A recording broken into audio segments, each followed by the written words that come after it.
பிரியமானவர்களே, இயேசு கிறிஸ்துவுக்குள்ள நீங்கள் சந்தோஷமாக இருக்கணும், மன மகிழ்ச்சியாக இருக்கணும். அப்படி சந்தோஷமாக இருக்கீங்களா? இயேசுவே என்னை கொடுத்த சந்தோஷத்துக்காக ஸ்தோத்திரம்னு சொல்லணும். தினந்தோறும் ஆண்டவருக்குள்ள மகிழ்ந்து இருக்கணும். நம்ம சோர்ந்திருந்து அவர் பலப்படுத்திக்கிட்டே இருப்பார். ஆனால் ஒரு நீதிமான், தேவனுடைய பிள்ளைகளாய் மாறின நீதிமான், அவனுடைய வாழ்க்கை எப்படி இருக்கும்? அவங்களுக்கு கொடுக்குற ஆசீர்வாதம் என்ன? அதாவது உங்களுக்கு ஆண்டவர் என்ன ஆசீர்வாதம் வச்சிருக்கிறார் தெரியுமா? 92ஆம் சங்கீதம் 12ஆம் வசனத்தில், நீதிமான் பனையை போல செழித்து லீபனோனில் உள்ள கேதுருவை போல வளருவான். நீதிமான் பனை போல செழித்து வளருவான். அவனுடைய வாழ்க்கையில செழிப்பும் இருக்கும், வளர்ச்சியும் இருக்கும். உங்களை பார்த்து ஆண்டவர் சொல்றார், என் மகனே மகளே, உன் வாழ்க்கையில நீ வறுமை இருக்காது, குறைவு இருக்காது, செழிப்பு இருக்கும். அது மாத்திர நீ வளருவ. நீங்கள் எந்த இடத்துல இருக்கீங்களோ அங்கே தேவனை உயர்த்தி கொண்டே இருப்பார் என்று. பனைமரம் பார்த்துருக்கீங்களா? எங்கள் ஊர் நாலுமாவடி கிராமத்தில் நிறைய பனைமரங்கள் இருக்கிறது.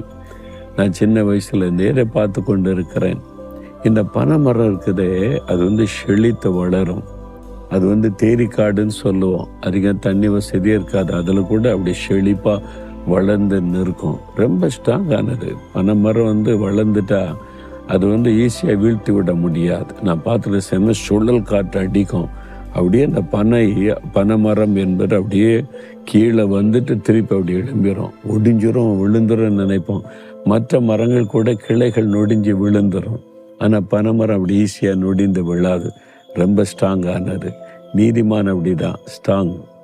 உங்களை யாரும் ஒடிக்க முடியாது, உங்களை தகர்க்க முடியாது. உங்களை நீதிமான ஒரு பனை போல கர்த்தர் வைத்திருக்கிறார். அது மாத்திரம் இல்லை, பனைமரம் கொஞ்சம் தண்ணி ஊற்றுவாங்க. கொஞ்சம் வளர்ந்த பிறகு பார்த்தீங்கன்னா இல்லை, அது பாட்டில் பூமிக்குள்ளே நுழைஞ்சி தண்ணி எடுத்து வளர்ந்து கொண்டே இருக்கும். இந்த பனைமரம் இருக்கிற இடத்துல பாதுகாப்பு.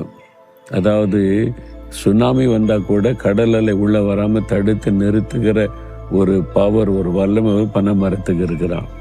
ஒரு ஆற்றங்கரைகளை வச்சுட்டா, குளத்துக்கரையில் வச்சுட்டா தண்ணீருடைய சேரம் வராதபடி, உடைப்பு ஏற்படாதபடி கரையை பாதுகாக்கும்.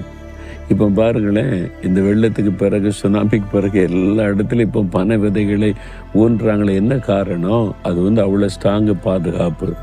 எதுக்கும் அசைந்து கொடுக்காரு. அதனால நீதிமானாக இருந்துட்டீங்கன்னா சுழல் காற்று அடிக்கலாம், சுனாமி எழும்பி வரலாம், வெள்ளம் வரலாம், நீங்கள் சேதமடைய மாட்டீங்க, செழித்து வளர்ந்து நிற்பீங்கன்னு. அது மாத்திரம் இல்லை, இந்த பனைமரம் இருக்குது, அதில் உள்ள எல்லாமே யூஸ் ஆகும். அதில் இந்த பதனி எடுப்பாங்க பார்த்தீங்களா, பதனி. அந்த பதனி குடிக்கிறதுக்கு அவ்வளோ நல்லது, உடம்புக்கு நல்லது. அதுலேருந்து கருப்பு கட்டி காய்ச்சி எடுப்பாங்க. விதவிதமான கருப்பு கட்டிகள் எடுப்பாங்க. கருப்பட்டின்னு சொல்லுவோம். விதவிதமாக எடுத்து கற்கண்டு, பனங்கற்கண்டு, விதவிதமாக மக்களுக்கு ரொம்ப ஆரோக்கியமானது. அதனுடைய கொட்டையை முளைக்க போட்டால் கிழங்கு வரும். அந்த கிழங்கை பயன்படுத்துவாங்க. அந்த கொட்டையை உடைச்சா இல்லை தவுன் அப்படின்னு வெள்ளையாக இருக்கும். அது அவ்வளோ டேஸ்ட்டாக இருக்கும். அதனுடைய ஓலையை எடுத்தால் கூரை மைந்து ஒரு வீட்டுக்கு பாதுகாப்பாக கூரை அமைக்க உதவி செய்யும். அதனுடைய நாரை எடுத்தால் இதெல்லாம் கட்டுவதற்கு உதவியாக இருக்கும். அந்த மரத்தை வெட்டி மாக்கினா வீடு கட்டுவதற்கு அது உத்தரமாக கூட பயன்படுத்துவாங்க. எல்லாமே பயன்படும். எதுவுமே வேஸ்ட்டு கிடையாது. அந்த மாதிரி பனைமரம் ஒரு நீதிமானுடைய வாழ்க்கையில் அப்படிதான். அவன் வாழ்க்கையில், உங்கள் வாழ்க்கையில் எதுவுமே வேஸ்ட்டு கிடையாது. எல்லாமே ஆசீர்வாதம், செழிப்பு. அதனால் செழிப்பு, வளருவீங்க பனையை போல. அப்போ இந்த நீதிமான்னா யாரு அப்படின்னு கேட்டிங்கன்னா, இயேசுவின் இரத்தத்தினால் கழுவப்பட்டவங்க தான் நீதிமான்.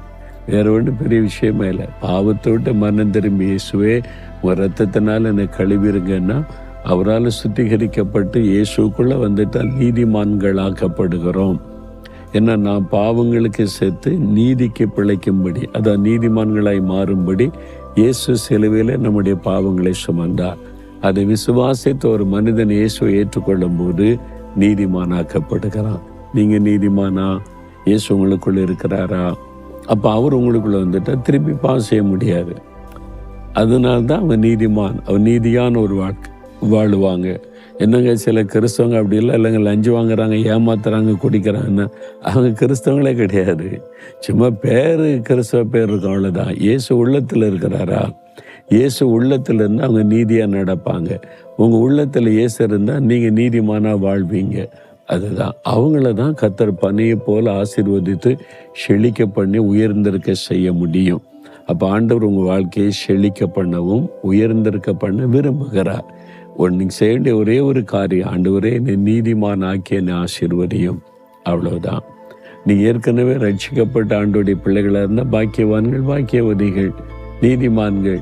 ஆண்டவரே நம்முடைய பிள்ளை தானே ரத்தத்தை கழுவுனீங்கல்ல, ஒரு நீதிமானுக்குரிய ஆசீர்வாதம் எனக்கு உண்டாகட்டும்னு சொல்லி பாருங்க, இந்த ஆசீர்வாதம் உங்களுக்கு உண்டாகும். சொல்றீங்களா? ஆண்டவரை பார்த்து, ஆண்டவரே நான் நீதிமான் என்கிற அனுபவத்தோட வாழணும், உங்க ரத்தத்தினால கழுவி பரிசுத்தப்படுத்துங்க. நீதிமானாக உடைய ரத்தத்தினால் மாற்றப்பட்ட என் வாழ்க்கையில நீதிமானுக்குரிய ஆசீர்வாதம் வரணும். பனை போல செழித்து வளருவான்னு சொன்னீங்களே, அந்த ஆசீர்வாதத்தை கட்டளையிடும். இன்றைக்கு இப்போ இந்த காரியத்தில் செழிப்பும் உயர்வும் உண்டாகட்டும். இயேசுவின் நாமத்தில் ஜெபிக்கிறோம். ஆமேன், ஆமேன்.